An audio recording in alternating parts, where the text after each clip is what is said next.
Four basic elements which never cease to fascinate either filmmaker or the audiences: fear, violence, and maybe sex and humor. Because they are very instinctive needs, or which will excite you on an instinctive level. Much later. Yeah. Thank you.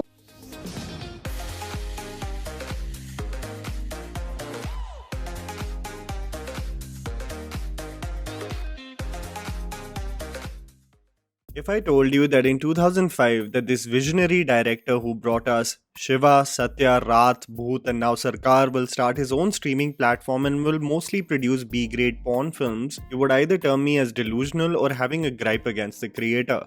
The saying, "Oh, how the mighty have fallen" couldn't be more accurate for Ram Gopal Varma.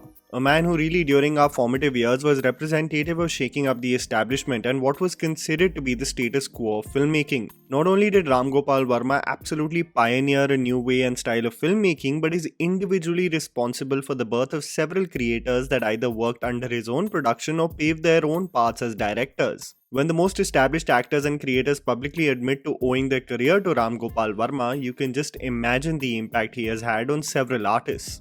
I have tremendous regard for him. I always say that I owe each and every bit of my success to Mr. Ram Gopal Varma. His directorial debut, Shiva, with Nagarjuna in the lead role, is still talked about for the sheer audacity of a young creator. Willing to change the status quo, not only was his screenplay unique, but there was a fearlessness with his treatment that people still reminisce about as the golden age of RGV. This was not only the case with films rooted in crime and shedding light on the influence of the underworld, but also existed in the genre of horror and thrillers with films like Raat, Kaun and Bhoot, genres that were casually ignored or haphazardly being treated in Hindi cinema. It is, however, the range that RGV brought in the 90s, having the ability to pull off a Rangila and a Satya in the span of 3 years, that really made people notice that this creator is here to stay, for there was no one you can create a parallel with. People underestimate the sheer impact that Satya had on the industry globally. The underbelly of crime, horror and violence was showcased with such a compelling screenplay that one couldn't believe in the era of commercial romantic films that this could exist and thrive. Deeku Matre became a household name, and Manoj Bajpayee, a creator usually reduced to supporting roles in indie films, was finally getting the deserved attention and limelight. तो एक पूरा film making का schooling मेरा उस Absolute best. at his peak. I'm telling you, at his peak, at his best, at his most secure, I was with him. A lot of people say this for Ram Gopal Varma, including actors like Pankaj Tripathi and Nawazuddin Siddiqui, that when they came to Bombay, they knew that they had no chance of getting work with mainstream production houses. And if there was one place where something can be created for them, it'll be at RGV Studio. Ram Gopal Verma की problem ये थी कि उनके office के आगे कम से कम 200-300 actor की line लगी हो, तो आप सबकी ये होती थी सारे एक्टर्स की कि किसी तरह इसकी नजर पड़ जाए राम गोपाल वर्मा की हमारे ऊपर. हमारे जैसे फेसेस का एक बिलीफ बन गया था कि हमें जो है ना राम गोपाल वर्मा काम देगा. Having created a niche for himself with his cinema and there being a genuine anticipation for his next ventures, there was no looking back for Ram Gopal Varma. The mid-2000s followed with great hits and some minor duds, but the creator of Sarkar until 2006, and this is where the shift really became drastic, almost to the point of the storytelling being unrecognizable, as the creation everyone knows as one of the worst films from Hindi cinema dropped, titled RGV Ki Aag.